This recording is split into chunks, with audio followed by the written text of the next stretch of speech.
Recording in progress. Welcome to rhythm of learning. ഇന്നത്തെ ക്ലാസ്സിലെ CRT പാഠഭാഗങ്ങളല്ല, നമ്മള് ജോഗ്രഫിയുടെ തന്നെ പ്രീവിയസ് ഇയറിൽ ചോദിച്ച ഒരു 100 ചോദ്യങ്ങൾ നമ്മൾ പഠിക്കാൻ പോവാണ് കേട്ടോ.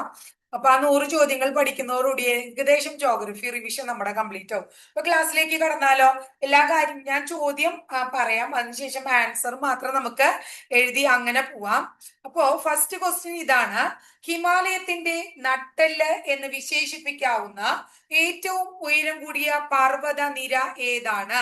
അറിയില്ലേ? ഹിമാലയത്തിന്റെ നട്ടെല്ല് ഏതാണ്? ഹിമാദ്രിയാണ്. ഹിമാലയത്തിന്റെ നട്ടെല്ല് ഹിമാദ്രിയാണ്. ഇനി ഗംഗാ നദിയെ ബംഗ്ലാദേശിൽ വിളിക്കുന്നത് ഏത് പേരിലാണ്? ഗംഗാ നദിയെ ബംഗ്ലാദേശിൽ അറിയപ്പെടുന്നത് പത്മ എന്ന പേരിലാണ്. ഗംഗ ബംഗ്ലാദേശിൽ പത്മ എന്നറിയപ്പെടുന്നു. ഇന്ത്യയുടെ കിഴക്കൻ തീരം ഏത് പേരിൽ അറിയപ്പെടുന്നു? ഇന്ത്യയുടെ കിഴക്കൻ തീരം അറിയപ്പെടുന്നത് കോറമാൻഡൽ തീരം എന്നാണ്. ഇന്ത്യയുടെ കിഴക്കൻ തീരം കോറമാൻഡൽ തീരം എന്നാണ് അറിയപ്പെടുന്നത്. അടുത്ത ചോദ്യം എന്താണ്? ലോകത്തിന്റെ മേൽക്കൂര എന്നറിയപ്പെടുന്നത് ഏതാണ്? ലോകത്തിന്റെ മേൽക്കൂര എന്നറിയപ്പെടുന്നത് പാമീർ പീഠഭൂമിയാണ്. ലോകത്തിന്റെ മേൽക്കൂര എന്നറിയപ്പെടുന്നത് പാമീർ പീഠഭൂമിയാണ്. ഇന്ത്യയിലെ ഏറ്റവും ഉയരം കൂടിയ കൊടുമുടിയായ മൗണ്ട് കെ2 അഥവാ ഗോഡ്വിൻ ആസ്റ്റിൻ സ്ഥിതി ചെയ്യുന്നത് ഏത് പർവ്വത നിരയിലാണ്? കാരക്കോറം പർവ്വത നിരയിലാണ്. ഇന്ത്യയിലെ ഏറ്റവും ഉയരം കൂടിയ കൊടുമുടിയായ മൗണ്ട് കെ2 അഥവാ ഗോഡ്വിൻ ആസ്റ്റിൻ സ്ഥിതി ചെയ്യുന്നത് ഏത് പർവ്വത നിരയിലാണ്? കാരക്കോറം പർവ്വത നിരയിലാണ്. ഇന്ത്യൻ ഉപദ്വീപിലെ ഏറ്റവും വലിയ നദി ഏതാണ്? ഇന്ത്യൻ ഉപദ്വീപിലെ ഏറ്റവും വലിയ നദിയുടെ പേര് ഗോദാവരി എന്നാണ്. ഇന്ത്യൻ ഉപദ്വീപിലെ ഏറ്റവും വലിയ നദി ഗോദാവരിയാണ്. അടുത്തത് ദക്ഷിണ ഗംഗ എന്ന് അറിയപ്പെടുന്നത് ഏതാണ്? ദക്ഷിണ ഗംഗ എന്നറിയപ്പെടുന്നത് കാവേരിയാണ്. ദക്ഷിണ ഗംഗ എന്നറിയപ്പെടുന്നത് കാവേരിയാണ്. അടുത്തത് ലോകത്തിലെ ഏറ്റവും ഉയരം കൂടിയ കൊടുമുടി ഏതാണ്? ലോകത്തിലെ ഏറ്റവും ഉയരം കൂടിയ കൊടുമുടി എവറസ്റ്റ് കൊടുമുടിയാണ്. ലോകത്തിലെ ഏറ്റവും ഉയരം കൂടിയ കൊടുമുടി എവറസ്റ്റ് ആണ്. ഇന്ത്യയുടെ തെക്കേ അറ്റം ഏതാണ്? ഇന്ത്യയുടെ തെക്കേ അറ്റം എന്നറിയപ്പെടുന്നത് ഇന്ദിരാ പോയിന്റ് ആണ്. ഇന്ത്യയുടെ തെക്കേ അറ്റം ഇന്ദിരാ പോയിന്റ്. അടുത്ത ചോദ്യം: കുളു താഴ്വര ഏത് സംസ്ഥാനത്താണ്? കുളു താഴ്വര ഹിമാചൽ പ്രദേശിലാണ്. കുളു താഴ്വര എവിടെയാണ്? ഹിമാചൽ പ്രദേശിലാണ്. ഇനി ഇന്ത്യയുടെ യഥാർത്ഥ ധനമന്ത്രി എന്ന് വിളിക്കുന്ന അന്തരീക്ഷ പ്രതിഭാസം ഏതാണ്? ഇന്ത്യയുടെ യഥാർത്ഥ ധനമന്ത്രി എന്ന് വിളിക്കുന്ന അന്തരീക്ഷ പ്രതിഭാസം മൺസൂൺ കാറ്റാണ്. ഇന്ത്യയുടെ യഥാർത്ഥ ധനമന്ത്രി എന്നറിയപ്പെടുന്ന എന്താണ് അന്തരീക്ഷ പ്രതിഭാസം? മൺസൂൺ കാറ്റാണ്. അടുത്തത് പുതിയതായി രൂപം കൊള്ളുന്ന പുതിയ എക്കൽ മണ്ണിന്റെ പേര് എന്താണ്? പുതിയതായി രൂപം കൊള്ളുന്ന എക്കൽ മണ്ണ് ഗാദറാണ്. പുതിയതായി രൂപം കൊള്ളുന്ന എക്കൽ മണ്ണ് ഗാദറാണ്. മംഗലാപുരം ഏത് നദിയുടെ തീരത്താണ്? മംഗലാപുരം നേത്രാവതി നദീ തീരത്താണ്. മംഗലാപുരം നേത്രാവതി നദീ തീരത്താണ്. അടുത്തത് ഇന്ത്യൻ സ്റ്റാൻഡേർഡ് സമയം കണക്കാക്കുന്നത് ഏത് രേഖാംശ രേഖയുടെ അടിസ്ഥാനത്തിലാണ്? 82.5 കിഴക്കൻ രേഖാംശ രേഖ. ഇന്ത്യയുടെ സ്റ്റാൻഡേർഡ് സമയം കണക്കാക്കുന്നത് ഏത് രേഖാംശ രേഖയുടെ അടിസ്ഥാനത്തിലാണ്? 82.5 കിഴക്കൻ രേഖാംശ രേഖ. ഇനി അടുത്തത് ആൻഡമാൻ നിക്കോബാർ ദ്വീപുകൾ സ്ഥിതി ചെയ്യുന്നത് എവിടെയാണ്? ആൻഡമാൻ നിക്കോബാർ ദ്വീപുകൾ സ്ഥിതി ചെയ്യുന്നത് ബംഗാൾ ഉൾക്കടലിലാണ്. ആൻഡമാൻ നിക്കോബാർ ദ്വീപ് എവിടെയാണ്? ബംഗാൾ ഉൾക്കടലിലാണ് സ്ഥിതി ചെയ്യുന്നത്. ഇന്ത്യയും നേപ്പാളും തമ്മിലുള്ള സംയുക്ത സംരംഭത്തിന്റെ പേര് താഴെ പറയുന്നവയിൽ ഏതാണ് എന്ന് ചോദിച്ചേക്കാണ്. അത് കോസി പദ്ധതിയാണ്. ഇന്ത്യയും നേപ്പാളും തമ്മിലുള്ള ഒരു സംയുക്ത സംരംഭമാണ് ഏത്? കോസി പദ്ധതി. ഇന്ത്യയും നേപ്പാളും തമ്മിലുള്ള ഒരു സംയുക്ത പദ്ധതിയാണ് കോസി പദ്ധതി. ഇന്ത്യയിലെ ഏറ്റവും വലിയ കണ്ടൽക്കാടും കണ്ടൽക്കാടും കടുവാ സംരക്ഷണ കേന്ദ്രവും കൂടിയായ സ്ഥലം ഏതാണ്? അത് ഏത് സംസ്ഥാനത്താണ് കാണപ്പെടുന്നത്? ഇങ്ങനെയാണ് ചോദ്യം.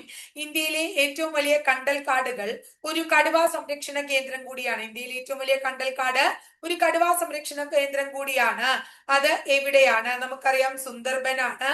അതെവിടെയാണ്? വെസ്റ്റ് ബംഗാളിലാണ്. ഇന്ത്യയുടെ വടക്ക് ഭാഗത്ത് വടക്കേ അറ്റം അറിയപ്പെടുന്നത് എന്താണ്? ഇന്ത്യയുടെ വടക്കേ അറ്റം അറിയപ്പെടുന്നത് ഇന്ദിരാ കോൾ എന്നാണ്. തെക്കേ അറ്റം ഇന്ദിരാ പോയിന്റ് ആണ്. വടക്കേറ്റം എന്താണ്? ഇന്ദിരാ കോൾ ആണ്. സുഖവാസ കേന്ദ്രമായ മൗണ്ട് അബു സ്ഥിതി ചെയ്യുന്നത് സുഖവാസ കേന്ദ്രമായ മൗണ്ട് അബു സ്ഥിതി ചെയ്യുന്നത് ഏത് പർവ്വത നിരയിലാണ്? ആരവല്ലി. സുഖവാസ കേന്ദ്രമായ മൗണ്ട് അബു സ്ഥിതി ചെയ്യുന്നത് ആരവല്ലി പർവ്വത നിരയിലാണ്. ഇന്ത്യയിലെ ഏക അഗ്നിപർവ്വതമായ ബാരൻ സ്ഥിതി ചെയ്യുന്നത് എവിടെയാണ്? ആൻഡമാനിലാണ് ഇന്ത്യയിലെ അഗ്നിപർവ്വതം, ഏക അഗ്നിപർവ്വതമായ ബാരൻ സ്ഥിതി ചെയ്യുന്നത്. ഹിമാലയത്തിലെ ഏറ്റവും ഉയരം കൂടിയ പർവ്വത നിര ഏതാണ്? ഹിമാലയത്തിലെ ഏറ്റവും ഉയരം കൂടിയ പർവ്വത നിരയുടെ പേര് ഹിമാദ്രി എന്നാണ്. ഹിമാലയത്തിലെ ഏറ്റവും ഉയരം കൂടിയ പർവ്വത നിര ഹിമാദ്രിയാണ്.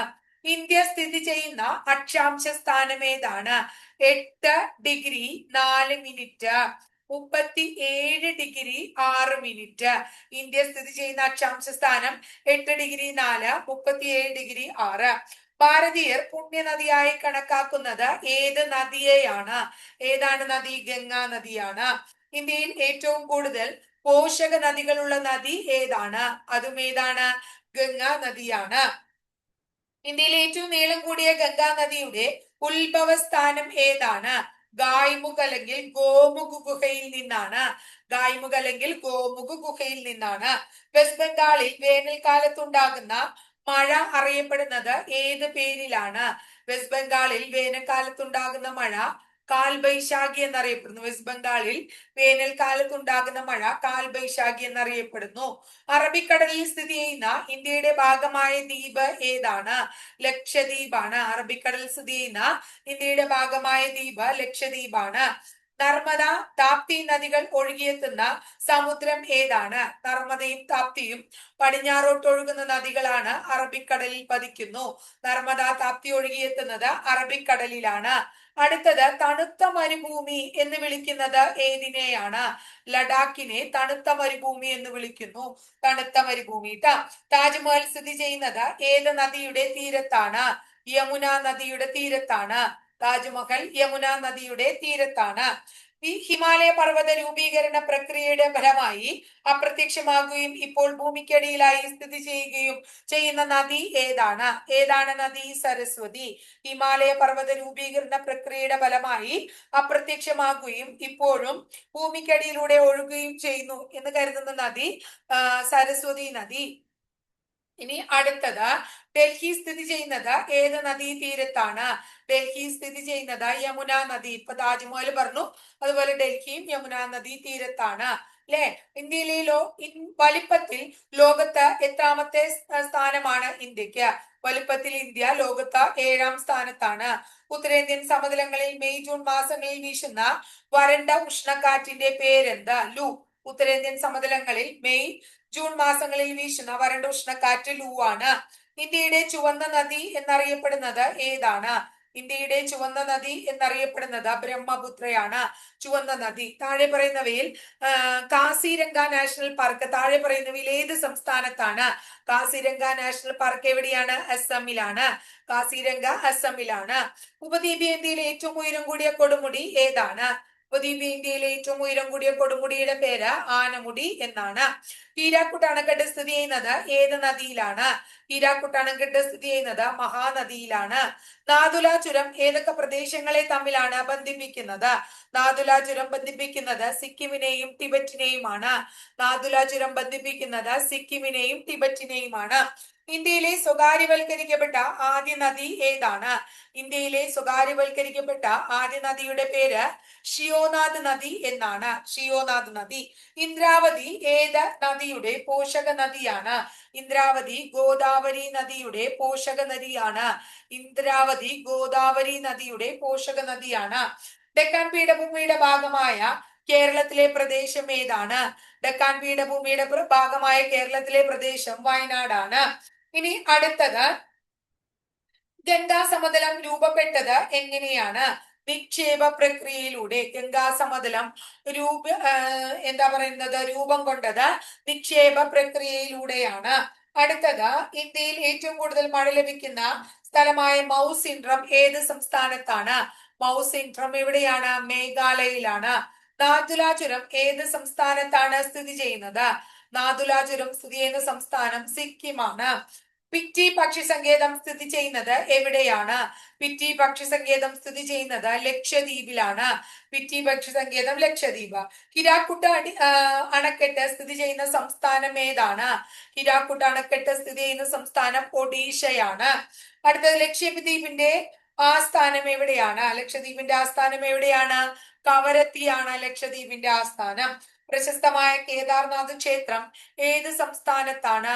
പ്രശസ്തമായ കേദാർനാഥ് ക്ഷേത്രം ഉത്തരാഖണ്ഡിലാണ്. അടുത്തത്, ദോക്ലാം. എന്താണ് ദോക്ലാം? ദോക്ലാം എന്ന ഭൂപ്രദേശം സ്ഥിതി ചെയ്യുന്നത് എവിടെയാണ്? ദോക്ലാം ഭൂപ്രദേശം സ്ഥിതി ചെയ്യുന്നത് സിക്കിമിലാണ്. ദോക്ലാം സിക്കിമിലാണ്. ബംഗ്ലാദേശിലേക്ക് കടന്നിരിക്കുന്ന ഇന്ത്യൻ സംസ്ഥാനം ഏതാണ്? ബംഗ്ലാദേശിലേക്ക് കടന്നിരിക്കുന്ന ഇന്ത്യൻ സംസ്ഥാനം ത്രിപുരയാണ്. തീൻപെഗ ഇടനാഴി സ്ഥിതി ചെയ്യുന്ന സംസ്ഥാനം ഏതാണ്? തീൻപെഗ ഇടനാഴി സ്ഥിതി ചെയ്യുന്ന സംസ്ഥാനം വെസ്റ്റ് ബംഗാൾ ആണ്. പാകിസ്ഥാനുമായി ഏറ്റവും അധികം അതിർത്തി പങ്കിടുന്ന സംസ്ഥാനം ഏതാണ്? പാകിസ്ഥാനുമായി ഏറ്റവും കൂടുതൽ അതിർത്തി പങ്കിടുന്നത് രാജസ്ഥാനാണ്. ഇന്ത്യയും ചൈനയും തമ്മിൽ വേർതിരിക്കുന്ന അതിർത്തി രേഖ ഏതാണ്? ഇന്ത്യയും ചൈനയും തമ്മിൽ വേർതിരിക്കുന്ന അതിർത്തി രേഖ മൻമോഹൻ രേഖയാണ്. ഇന്ത്യയും ചൈനയും തമ്മിൽ മൻമോഹൻ രേഖ. ഇന്ത്യ പാക് അതിർത്തി ഏത് പേരിൽ അറിയപ്പെടുന്നു? ഇന്ത്യ പാക് അതിർത്തി എങ്ങനെ അറിയപ്പെടുന്നേ? റാഡ്ക്ലിഫ് ലൈൻ എന്നറിയപ്പെടുന്നു. അടുത്ത ചോദ്യം എന്താ? ഇന്ത്യയും ശ്രീലങ്കയും വേർതിരിക്കുന്നത് ഏതാണ്? ഇന്ത്യയും ശ്രീലങ്കയും വേർതിരിക്കുന്നത് പാക് കടലിടുക്കാണ്. പാക് കടലിടുക്ക്. ഇന്ത്യയുടെ ഏറ്റവും ചെറിയ അയൽ രാജ്യം ഏതാണ്? ഇന്ത്യയുടെ ഏറ്റവും ചെറിയ അയൽ രാജ്യം ഭൂട്ടാനാണ്. ഇന്ത്യയുമായി ഏറ്റവും കൂടുതൽ അതിർത്തി പങ്കിടുന്നത് ഏത് അയൽ രാജ്യമാണ്? ഇന്ത്യയുമായി ഏറ്റവും കൂടുതൽ അതിർത്തി പങ്കിടുന്നത് ബംഗ്ലാദേശ് ആണ്. ഇന്ത്യയുടെ തെക്കു ഭാഗത്ത് സ്ഥിതി ചെയ്യുന്ന അയൽ രാജ്യം ഏതാണ്? ഇന്ത്യയുടെ തെക്കു ഭാഗത്തുള്ള അയൽ രാജ്യത്തിന്റെ പേര് ശ്രീലങ്ക എന്നാണ്. ഇന്ത്യയുടെ അതിർത്തികളിൽ സമുദ്രം ഇല്ലാത്ത ദിക്ക് ഏതാണ്? ഇന്ത്യയുടെ അതിർത്തികളിൽ സമുദ്രമില്ലാത്ത ദിക്ക് വടക്ക് ദിക്കാണ്. കിഴക്കൻ പാകിസ്ഥാൻ എന്നറിയപ്പെടുന്നത് ഏത് രാജ്യത്തെയാണ്? കിഴക്കൻ പാകിസ്ഥാൻ എന്നറിയപ്പെടുന്നത് ബംഗ്ലാദേശിനെയാണ്. ഇന്ത്യയുമായി സമുദ്ര അതിർത്തി പങ്കിടുന്ന അയൽ രാജ്യം ഏതാണ്? ഇന്ത്യയുമായി സമുദ്ര അതിർത്തി പങ്കിടുന്ന ഒരു അയൽ രാജ്യമാണ് ശ്രീലങ്ക. ഇന്ത്യയുമായി സമുദ്ര അതിർത്തി പങ്കിടുന്ന ഒരു അയൽ രാജ്യം ശ്രീലങ്ക. ഏറ്റവും കൂടുതൽ സംസ്ഥാനങ്ങളുമായി അതിർത്തി പങ്കിടുന്ന ഇന്ത്യൻ സംസ്ഥാനം ഏതാണ്? ഏറ്റവും കൂടുതൽ സംസ്ഥാനങ്ങളുമായി അതിർത്തി പങ്കിടുന്ന ഇന്ത്യൻ സംസ്ഥാനം ഉത്തർപ്രദേശ് ആണ്. ഇന്ത്യ ഏറ്റവും കുറച്ച് അതിർത്തി പങ്കിടുന്നത് ഏത് രാജ്യവുമായാണ്? ഇന്ത്യ ഏറ്റവും കുറച്ച് അതിർത്തി പങ്കിടുന്നത് അഫ്ഗാനിസ്ഥാനുമായാണ്. ഇന്ത്യ ഏറ്റവും കുറച്ച് അതിർത്തി പങ്കിടുന്നത് അഫ്ഗാനിസ്ഥാനുമായാണ്. പാക് കടലെടുക്ക നീന്തിക്കടന്ന ഇന്ത്യക്കാരൻ ആരാണ്? പാക് കടലെടുക്ക നീന്തിക്കടന്ന ഇന്ത്യക്കാരന്റെ പേര് മിഹിർ സെൻ എന്നാണ്. പാക് കടലെടുക്ക നീന്തിക്കടന്ന ഇന്ത്യക്കാരൻ ഏതാണ്? മിഹിർ സെൻ ആണ്. ഇന്ത്യ പാകിസ്ഥാൻ അതിർത്തി നിർണയം നടത്തിയത് ആരാണ്? സിറിൽ റാഡ്ക്ലിഫ് ആണ്. ഇന്ത്യ പാകിസ്ഥാൻ അതിർത്തി നിർണയം നടത്തിയ വ്യക്തി ആരാണ്? സിറിൽ റാഡ്ക്ലിഫ് ആണ്. ഛോട്ടാ നാഗ്പൂർ എന്നറിയപ്പെടുന്നത് ഏത് പ്രദേശമാണ്? ഛോട്ടാ നാഗ്പൂർ എന്നറിയപ്പെടുന്ന പ്രദേശം ഒരു പീഠഭൂമിയാണ്. ഛോട്ടാ നാഗ്പൂർ എന്നറിയപ്പെടുന്നത് എന്താണ്? ഒരു പീഠഭൂമിയാണ്. ഒരു രാജ്യത്ത് ഭൂപടങ്ങൾ നിർമ്മിക്കുന്ന ഔദ്യോഗിക ഏജൻസിയുടെ പേര് എന്താണ്? ഒരു രാജ്യത്ത് എന്താണ് ഭൂപടങ്ങൾ നിർമ്മിക്കുന്ന ഔദ്യോഗിക ഏജൻസി ഏതാണ്? ഒരു രാജ്യത്തല്ല, നമ്മുടെ രാജ്യത്ത് ഭൂപടങ്ങൾ നിർമ്മിക്കുന്ന ഔദ്യോഗിക ഏജൻസി സർവേ ഓഫ് ഇന്ത്യ ആണ്. ലക്ഷദ്വീപിലെ ദ്വീപുകളുടെ എണ്ണം എത്രയാണ്? ലക്ഷദ്വീപിലെ ദ്വീപുകളുടെ എണ്ണം 36 ആണ്. ഇനി അടുത്തത്, സൂര്യോദയവും അസ്തമയവും കാണാവുന്ന സ്ഥലം ഏതാണ്? സൂര്യോദയവും അസ്തമയവും കാണാവുന്ന സ്ഥലം ഏതാണ്? കന്യാകുമാരിയാണ്. കോറമാണ്ടൽ തീരം ഇന്ത്യയുടെ ഏത് തീരദേശവുമായി ബന്ധപ്പെട്ടിരിക്കുന്നു? കോറമാണ്ടൽ തീരം ഇന്ത്യയുടെ കിഴക്കൻ തീരമേഖലയുമായി ബന്ധപ്പെട്ടിരിക്കുന്നു. ഇന്ത്യയിലെ ആദ്യത്തെ ബയോളജിക്കൽ പാർക്ക് എന്നറിയപ്പെടുന്നത് ഏതിനെയാണ്? ഇന്ത്യയിലെ ആദ്യത്തെ ബയോളജിക്കൽ പാർക്ക് അഗസ്ത്യാർകൂടമാണ്. റാൻ ഓഫ് കച്ചുമായി ബന്ധപ്പെട്ടത് ഏതാണ്? അത് എന്താണ്? ഇക്കോ ടൂറിസം പദ്ധതിയാണോ, കണ്ടൽക്കാടാണോ, ദേശീയ സമുദ്ര ഉദ്യാനാണോ, ശുദ്ധജല തടാകമാണോ എന്നാ ചോദിച്ചേക്കണേ. അപ്പൊ റാൻ ഓഫ് കച്ച് ദേശീയ സമുദ്ര ഉദ്യാനമാണ്. ദേശീയ സമുദ്ര ഉദ്യാനം. ഇന്ത്യയിലെ സമയമേഖലകളുടെ എണ്ണം എത്രയാണ്? ഇന്ത്യയിലെ സമയമേഖലകളുടെ എണ്ണം 1 ഇന്ത്യയെ ചുറ്റി സ്ഥിതി ചെയ്യുന്ന സമുദ്രം ഏതാണ്? ഇന്ത്യയെ ചുറ്റി സ്ഥിതി ചെയ്യുന്ന സമുദ്രത്തിന് ഇന്ത്യൻ മഹാസമുദ്രം. ഏതാണ്? ഇന്ത്യൻ മഹാസമുദ്രം. മൗണ്ട് അബു സുഖവാസ കേന്ദ്രം ഏത് സംസ്ഥാനത്താണ്? മൗണ്ട് അബു സുഖവാസ കേന്ദ്രം സ്ഥിതി ചെയ്യുന്നത് എവിടെയാണ്? രാജസ്ഥാനിലാണ്. ഇന്ത്യയിൽ ഏറ്റവും പടിഞ്ഞാറ് ഭാഗത്തുള്ള സംസ്ഥാനം ഏതാണ്? ഇന്ത്യയിൽ ഏറ്റവും പടിഞ്ഞാറ് ഭാഗത്തുള്ള സംസ്ഥാനത്തിന്റെ പേര് ഗുജറാത്ത് എന്നാണ്. അടുത്ത ചോദ്യം, ഭൂപടത്തിന്റെ മുകൾ ഭാഗം ഏത് ദിക്കിനെ സൂചിപ്പിക്കുന്നു? നമ്മുടെ ഭൂപടത്തിന്റെ മുകൾ ഭാഗം, അല്ലെങ്കിൽ ഏത് ഭൂപടത്തിന്റെ മുകൾ ഭാഗം സൂചിപ്പിക്കുന്നത് ഏതാണ്? വടക്കു ഭാഗമാണ്. ഗംഗാ നദിയുടെ തീരത്തുള്ള പുണ്യസ്ഥലം ഏതാണ്? ഓപ്ഷൻസ് ടീച്ചർ തരാം. ഹരിദ്വാർ, രാമേശ്വരം, ആഗ്ര, ജബൽപൂർ. അപ്പൊ നമുക്ക് മനസ്സിലായില്ലേ ഏതാണ്? ഹരിദ്വാർ ആണ് കേട്ടോ. അടുത്തത്, എവിടെയാണ് ലാറ്ററൈറ്റ് മണ്ണ് രൂപം കൊള്ളുന്നത്? ലാറ്ററൈറ്റ് മണ്ണ് രൂപം കൊള്ളുന്നത് എവിടെയാണെന്നാ ചോദിച്ചേക്കണേ. ഉത്തരം ടീച്ചർ പറയാം. മൺസൂൺ മഴ. എവിടെയാണ്? എവിടെയാണ് മൺസൂൺ മഴ? അതുപോലെ തന്നെ മൺസൂൺ മഴയും വേണം, ഇടവിട്ട് എന്തും വേണം? ഉഷ്ണവും വേണം. മൺസൂൺ മഴയും ഇടവിട്ട് ഉഷ്ണവുമുള്ള പ്രദേശത്താണ് എന്തുണ്ടാവണേ? ലാറ്ററൈറ്റ് മണ്ണ് ഉണ്ടാവണേ കേട്ടോ. തർക്കരഹിത ഇന്ത്യൻ ഭൂപ്രദേശത്തെ ഏറ്റവും ഉയരം കൂടിയ കൊടുമുടിയുടെ പേര് എന്താണ്? ഏതാണ്? കാഞ്ചൻജംഗ എന്നാണ്. ഏതാണ്? കാഞ്ചൻജംഗയാണ് കേട്ടോ. ബ്രഹ്മപുത്രയുടെ പോഷക നദി താഴെ പറയുന്നവയിൽ ഏതാണ്? ടീസ്റ്റ, യമുന, ലൂണി, ജലം. ഏതാണ്? ടീസ്റ്റയാണ്. താഴെ പറയുന്നവയിൽ ഭ്രംശ താഴ്വരയിലൂടെ ഒഴുകുന്ന നദി ഏതാണ്? ഭ്രംശ താഴ്വരയിലൂടെ ഒഴുകുന്ന നദി ഏതാന്ന് നമുക്കറിയാലോ, നർമ്മദയാണ്. ധാതുക്കളുടെ കലവറ എന്നറിയപ്പെടുന്ന താഴെ പറയുന്നവയിൽ ഏത്? ഉപദ്വീപീയ പീഠഭൂമി, തീരസമതലം, ഉത്തരപർവ്വത മേഖല, ദ്വീപ് സമൂഹം. ഏതാണ് ധാതുക്കളുടെ കലവറ? ഉപദ്വീപീയ പീഠഭൂമി. ഉപദ്വീപീയ പീഠഭൂമിയാണ് ധാതുക്കളുടെ കലവറ എന്നറിയപ്പെടുന്നത്. തെക്കേ ഇന്ത്യയിലെ ഏറ്റവും ഉയരം കൂടിയ കൊടുമുടി ഏതാണ്? എല്ലാവർക്കും അറിയാം അല്ലെ. തെക്കേ ഇന്ത്യയിലെ ഏറ്റവും ഉയരം കൂടിയ കൊടുമുടി ആനമുടിയാണ്. ബ്രഹ്മപുത്ര ടിബറ്റിൽ അറിയപ്പെടുന്നത് ഏത് പേരിലാണ്? ബ്രഹ്മപുത്ര ടിബറ്റിൽ അറിയപ്പെടുന്നത് സാങ്പോ എന്ന പേരിലാണ്. ജോഗ് വെള്ളച്ചാട്ടം ഏത് നദിയിലാണ്? ജോഗ് വെള്ളച്ചാട്ടം ശരാവതി നദിയിലാണ്. ഹിരാക്കുഡ് നദീതട പദ്ധതി ഏത് സംസ്ഥാനത്താണ്? ഹിരാക്കുഡ് നദീതട പദ്ധതി ഒഡീഷയിലാണ്. ഏറ്റവും ഉയരത്തിലുള്ള യുദ്ധഭൂമി ഏതാണ്? ഏറ്റവും ഉയരത്തിലുള്ള യുദ്ധഭൂമി എന്നറിയപ്പെടുന്നത് സിയാച്ചിനാണ്. കേരളത്തിലെ കപ്പൽ നിർമ്മാണശാല സ്ഥിതി ചെയ്യുന്നത് എവിടെയാണ്? കേരളത്തിലെ കപ്പൽ നിർമ്മാണശാല സ്ഥിതി ചെയ്യുന്നത് കൊച്ചിയിലാണ്. എന്ന് പറഞ്ഞ ഇടയില് വേറെപ്പെട്ടതാണ് കേട്ടോ.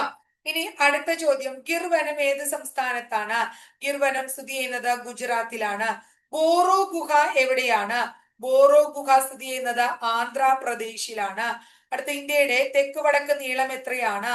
3214 കിലോമീറ്റർ ആണ്. ഏത് സംസ്ഥാനത്താണ് താർ മരുഭൂമി സ്ഥിതി ചെയ്യുന്നത്? താർ മരുഭൂമി രാജസ്ഥാനിലാണ് സ്ഥിതി ചെയ്യുന്നത്. ഗംഗാ നദിയും യമുന നദിയും സന്ധിക്കുന്നത് എവിടെ വെച്ചാണ്? ഗംഗാ നദിയും യമുന നദിയും സന്ധിക്കുന്നത് അലഹബാദിൽ വെച്ചാണ്. ഡെക്കാൻ പീഠഭൂമി പ്രദേശത്ത് കൂടുതൽ കാണപ്പെടുന്ന മണ്ണ് ഏതാണ്? ഡെക്കാൻ പീഠഭൂമി പ്രദേശത്ത് കൂടുതൽ കാണപ്പെടുന്ന മണ്ണ് കറുത്ത മണ്ണാണ്.